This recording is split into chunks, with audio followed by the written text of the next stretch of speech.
Hi all, welcome to Vlog 48, and we're going to talk some more about how to get your first job. Those of you who've already followed some of our vlogs will know that we spend a lot of time working with young people when they just leave school, college and sometimes university as well, and introduce them to employers very successfully, and they start their first job and go on to build great careers. You may also know that we have a series of podcasts now which are interviews with high flyers where they talk about what it's like to do their job, how they got there in the first place, and their advice to anybody who wants to follow in their footsteps. We've got over 50 episodes now, different podcasts with people from such a wide range of industries, everything from a footballer to a filmmaker to an accountant to a lawyer.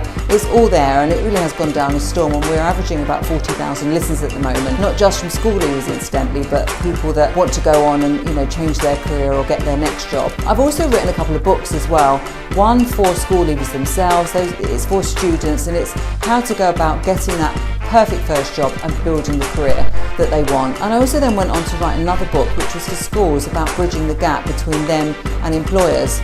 Anyway, because of all that work, and I think we are becoming pretty well known for our success in this area, I was invited by an organisation called Relocate Global to go along to their event that was being held in the Renaissance Hotel at St Pancras, and to present my thoughts really on how best to help young people leaving school to get into their first job and to really build an amazing career. And I didn't really know too much about that organisation to start off with, but it turns out that they've been in the industry for many years, helping individuals relocate from outside the UK into the UK, and relocation in particular has related to not just housing those individuals but also finding great schools for their children. And at that organisation were so many different business people who were involved in that relocation process, and these people know schools the depth and breadth of the country. They know how hard it is to find that perfect right school for the child coming into the country for the first time, but they also know the troubles that schools have in actually trying to place their leavers into great first jobs. And so I had a great reaction to that talk. I think sometimes when you're working in something, it's second nature to you, and you think everyone knows that. But as I started to talk about jobs of the future, the sorts of things that students really ought to be setting their sights on for the future, and incidentally the things that I said were technology, automation and people. So not the repetitive tasks, but the tasks that can be automated, are going to be automated, and therefore try to get involved in the technology.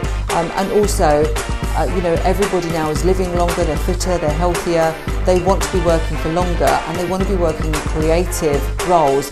And so the other big area of development to get involved in is coaching and people development. That's definitely the direction that jobs are going in. But I had a phenomenal reaction to that, and it made me realise that I really ought to maybe spread more of the word about the podcast and the books and our thoughts about future jobs to all of these schools.